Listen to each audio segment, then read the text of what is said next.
नमस्कार, मैं राजीव चौधरी, व्याख्याता हिंदी, राजकीय बालिका उच्च माध्यमिक विद्यालय कालू, बीकानेर। राज हिंदी विद्यार्थी सहायता चैनल में आपका स्वागत करता हूं। हम काव्य शास्त्र अब तक पढ़ी थी, अब हम पढ़ेंगे आधुनिक काल, जो कक्षा 12 के पाठ्यक्रम में लगता है और 16 नंबर के प्रश्न इसमें से आते हैं।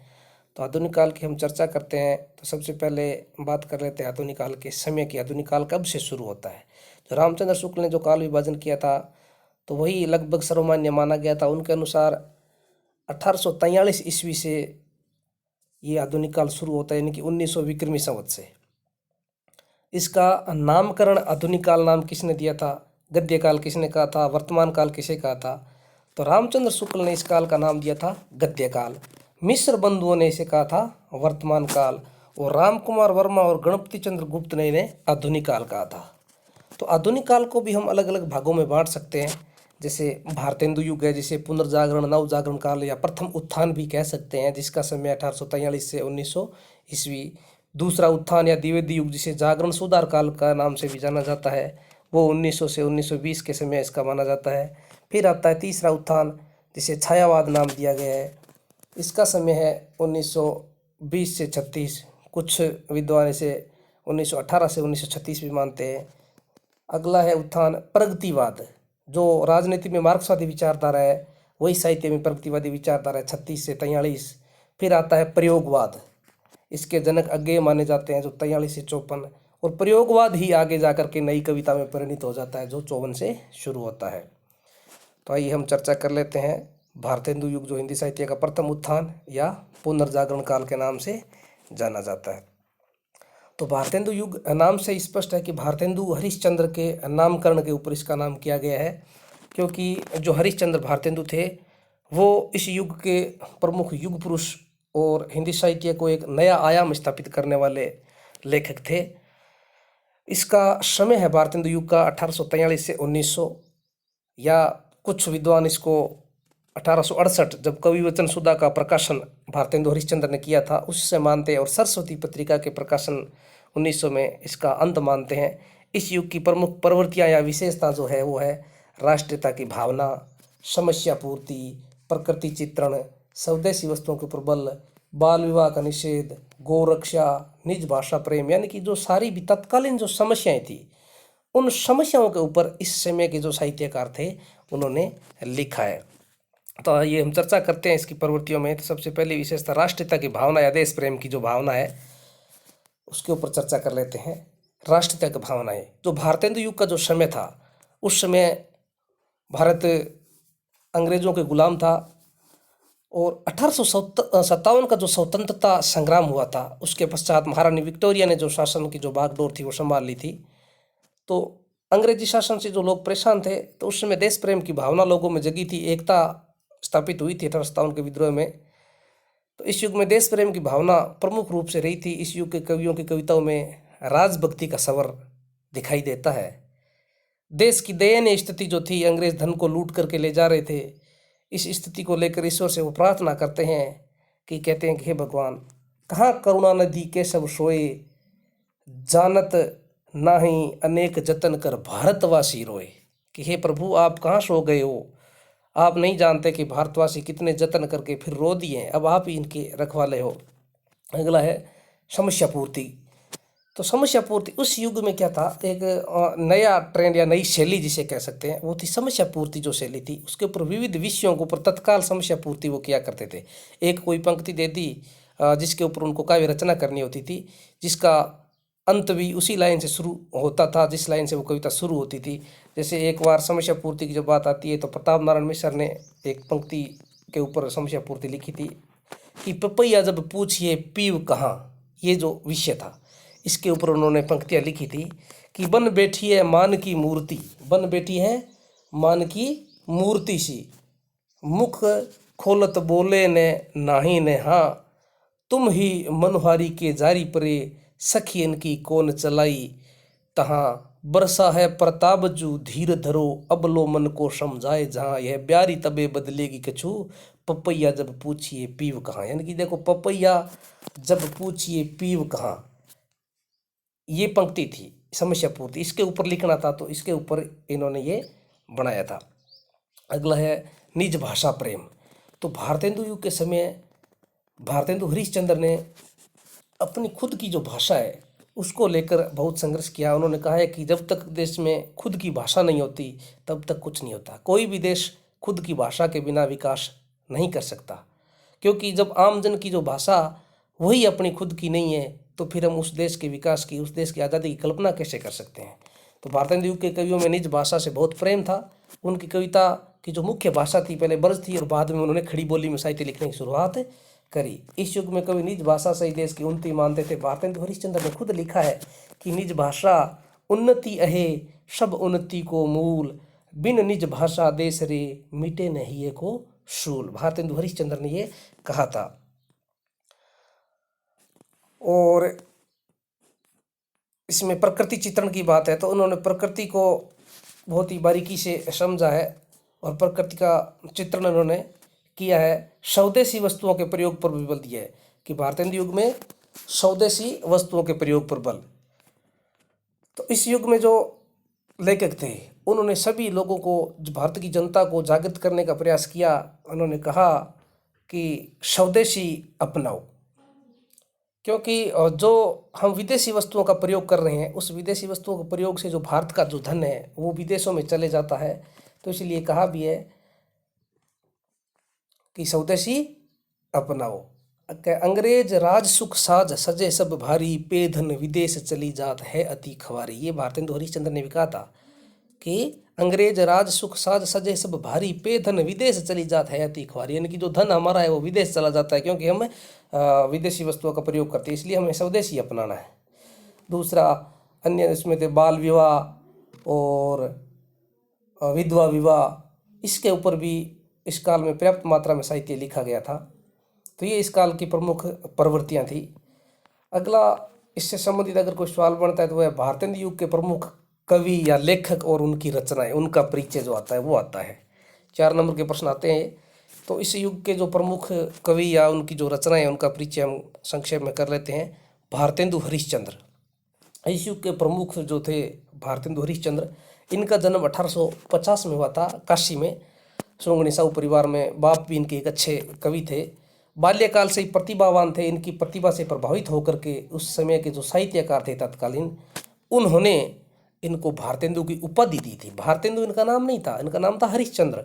भारतेंदु तो इनको उपाधि दी गई थी जो तत्कालीन समय के साहित्यकार थे। भारत इंदु यानी कि भारत का चंद्रमा।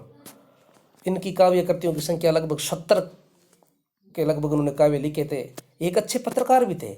इन्होंने देखो कवि वचन सुधा 1968 में, इसी से कुछ लोग कहते हैं कि भारतेंदु युग की शुरुआत हुई थी।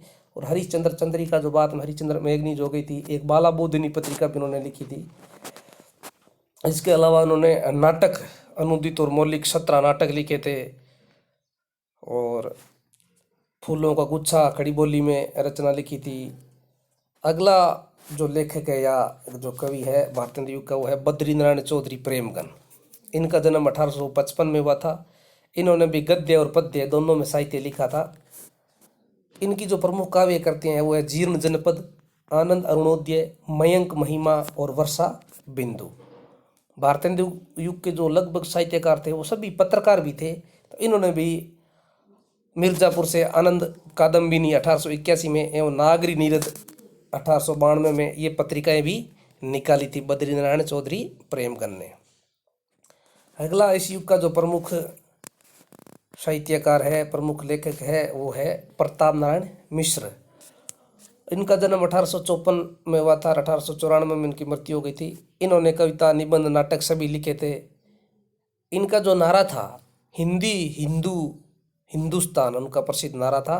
समस्या पूर्ति जो भारतेंदु युग की प्रमुख विशेषता थी या प्रमुख प्रवृत्ति थी, उसके ऊपर काव्य लिखने में इनको महारत हासिल थी। रामचंद्र शुक्ल ने इनको हिंदी का स्टील कहा है। जो पाश्चात्य लेखक थे उनको हिंदी का स्टील रामचंद्र शुक्ल ने कहा है। इनकी जो प्रमुख काव्य कृतियाँ हैं वो है प्रेम पुष्पावली, मन की लहर, लोकोक्ति शतक आदि। इसके अलावा इन्होंने एक ब्राह्मण पत्रिका निकाली थी। उस ब्राह्मण पत्रिका में विविध विषयों पर निबंध लिखे थे, जिसमें है आप, बात, भों, नारी, है, टे, दे, ऐसे। इन्होंने भारत दुर्दशा, हट्टी अमीर, जुआरी खुआरी ये नाटक भी लिखे थे और 1883 में ब्राह्मण पत्रिका निकाली थी। अगला इसी कड़ी में हम बात करते हैं ठाकुर जगमोहन सिंह, जो 1857 में जिनका जन्म हुआ था, 1899 में मृत्यु हो गई थी। ये मध्य प्रदेश की विजय राघवगढ़ रियासत के राजकुमार थे, इस वजह से उनको ठाकुर जगमोहन सिंह कहा जाता है। इनकी प्रमुख रचनाएं हैं प्रेम संपत्ति लता, श्याम लता, श्याम सरोजनी और देवयानी। अगला भारतेंदु युग का प्रमुख लेखक है अंबिका दत्त व्यास। अंबिका दत्त व्यास का जन्म 1848 में हुआ था और मृत्यु 1900 में हुई थी। इन्हें काशी कविता वर्धनी सभा में सुकवि की उपाधि से विभूषित किया गया था। ब्रज भाषा के अच्छे लेखक थे और संस्कृत में लिखा करते थे। बाद में खड़ी बोली में भी कविता उन्होंने लिखी थी। इनकी प्रमुख जो काव्य कृतियाँ हैं वो है पाउस पचासा, सुकवि सतसई, हो होरी। पाउस पचासा, सुकवि सतसई और हो होरी। इन कवियों के अलावा इस युग में और भी कई कवि मुख्य जो हुए, राधा कृष्णदास है, बालकृष्ण भट्ट है, सबसे पुराने यही है इस युग में। 1844 में इनका जन्म हुआ था। बालकृष्ण भट्ट, गोविंद गिल्लाबाई, श्रीधर पाठक है, जगन्नाथ दास रत्नाकर है आदि इस युग के प्रमुख लेखक या कवि हुए थे। अगला प्रश्न इस युग से संबंधित मानो बनता है तो वह है कि भारतेंदु युग को पुनर्जागरण काल या नवजागरण काल क्यों कहा जाता है।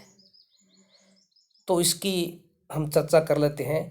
क्योंकि भारतेंदु के जन्म के पश्चात हिंदी साहित्य के क्षेत्र में एक नवजागरण या पुनर्जागरण काल का उदय हुआ, जिसका मतलब था कि 1857 के बाद में हिंदी प्रदेशों में जो बदलाव आए, सामाजिक दृष्टि से, आर्थिक दृष्टि से, राजनीतिक और सांस्कृतिक जागरण जो आया, इस युग में जो समाज में बुराइयां जो थी उनके ऊपर साहित्य लिखा गया। जैसे विधवा विवाह, विधवा विवाह, बाल विवाह और अपने स्वदेशी वस्तुओं का जो प्रयोग प्रबल दिया था, विदेशी वस्तुओं का बहिष्कार किया गया था, ये जो विषय थे, ये समाज के जो विषय थे इनके ऊपर लिखा गया था। क्योंकि जब रीतिकाल था तो रीतिकाल में कवियों का जो वर्णीय विषय था वो केवल भोग विलास और श्रृंगार का विषय था। तो भारतेंदु युग में आते आते समाज सुधार की बात होने लगी। समाज सुधार के जितने भी समाज में बुराइयां व्याप्त थी उनके ऊपर लिखा गया। सामाजिक, आर्थिक, राजनीतिक, सांस्कृतिक दृष्टि से लोगों को जागृत किया इन्होंने, इस समय के कवियों ने। तो इस वजह से एक नई सोच जो थी वो कवियों में विकसित हुई, इसलिए इस काल को पुनर्जागरण काल या जागरण सुधार काल कहा गया। अगला प्रश्न इसमें बनता है कि भारतेंदु का योगदान, कि भारतेंदु हरिश्चंद्र का हिंदी साहित्य में क्या योगदान है, इस काल में क्या योगदान है। तो भारतेंदु बाबू हरिश्चंद्र जो थे वो बहुमुखी प्रतिभा के धनी, अपने चर्चा भी की थी पहले भी, बहुमुखी प्रतिभा के धनी थे। इनका जन्म काशी के सुंगनी साहू परिवार में हुआ था। इनके पिता भी एक अच्छे कवि थे, गिरधर दास, गोपाल गिरधर दास। इनका जन्म 1850 में हुआ था। हिंदी में गद्य साहित्य के विकास का श्रेय इन्हीं को जाता है। गद्य साहित्य का विकास, यानी कि भारतेंदु से पहले केवल पद्य में साहित्य लिखा जाता था। कोई छुटमुट कभी कहीं कहीं इसकी चर्चा होती है, जो राजा लक्ष्मण सिंह और शिव प्रसाद सितारे इनके काव्य में आती है। ये एक अच्छे पत्रकार भी थे। इन्होंने कवि वचन सुधा, हरिश्चंद्र चंद्रिका और बाला बोधिनी पत्रिका का संपादन भी किया और लगभग 70 के करीब इन्होंने रचनाएं लिखी थी। इन्होंने खुद नाटकों में अभिनय भी किया और नाटक भी लिखे। इन्होंने अनुदित एवं मौलिक दोनों ही प्रकार के नाटकों की रचना की थी और इनके प्रमुख नाटक जो है मौलिक नाटक में है वैदिक हिंसा, हिंसा न भवती, सत्य हरिश्चंद्र, भारत दुर्दशा, अंधेरी नगरी, सती प्रताप, ये इनका अधूरा नाटक था। इसके अनुदित जो नाटक है वो है विद्या सुंदर, रत्नावली और पाखंड विखंडन, धनंजय विजय, कपूर मंजरी, भारत जननी, मुद्रा राक्षस, दुर्लभ बंधु आदि इन्होंने लिखे थे। इसके अलावा निबंध संग्रह में कालचक्र, लेवी प्राण लेवी ये भी लिखे थे। भारत की उन्नति कैसे हो सकती है, काश्मीर सुषमा, जातीय संगीत, संगीत सार, हिंदी भाषा आदि। इस प्रकार से वास्तव में देखा जाए तो भारतेंदु वास्तव में भारतेंदु कहलाने के योग्य थे, क्योंकि इन्होंने गद्य काव्य की शुरुआत की थी और बहुत प्रचुर मात्रा में गद्य लिखा था और दूसरे लोगों को भी प्रेरित किया था। अगला प्रश्न इसमें बन सकता है कि भारतेंदु युग में गद्य साहित्य का विकास किस प्रकार हुआ, या नाटक, भारतेंदु युग के प्रमुख नाटकों का या प्रमुख निबंधों का परिचय देना है, उपन्यास। तो भारतेंदु युग में अधिकांश कवि जो थे वो अच्छे पत्रकार भी थे, जो लेखक थे वो अच्छे पत्रकार थे। इस वजह से गद्य साहित्य का विकास इस काल में ज़्यादा हुआ था।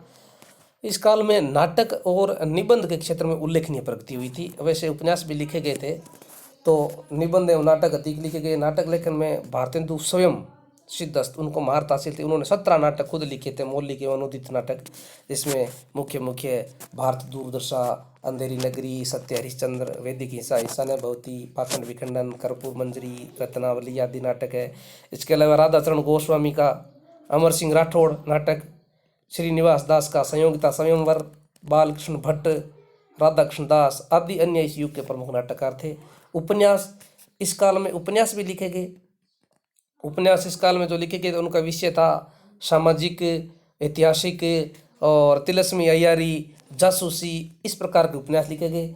तो भारतीय युग में जो सामाजिक उपन्यासकार लिखे गए थे उसमें सरदाराम फुलेरी, इनका भाग्यवती, लाला श्रीनिवास दास का परीक्षा गुरु, बालकृष्ण भट्ट का रहस्य कथा, तिलस्मी अय्यारी जो उपन्यासकार है उसमें देवकी नंदन खत्री के चंद्रकांता और चंद्रकांता संतति, जासूसी उपन्यासकारों में गोपाल गैमरी, जासूस की जासूसी, सरकटी लाश आदि प्रमुख उपन्यास थे। तो ये था भारतेंदु युग का मोटा मोटी सार। वैसे निबंध की बात की जाए तो निबंधकार की अपन चर्चा जब पहले उसके जो लेखकों की चर्चा की थी, जिसमें बद्री नारायण चौधरी थे, अंबिका दत्त व्यास, ठाकुर जगमोहन सिंह, प्रताप नारायण मिश्र, उनमें हम कर चुके हैं। हाँ, निबंध में वो जो उनकी रचनाएं थी वो निबंध थे। तो इसमें निबंध के क्षेत्र में पर्याप्त विकास हुआ था। तो अंत तक वीडियो को ज़रूर देखें और ज़्यादा से ज़्यादा इसको अपने साथियों तक पहुंचाएं, जिससे कि अधिक से अधिक बच्चों को फ़ायदा हो सके।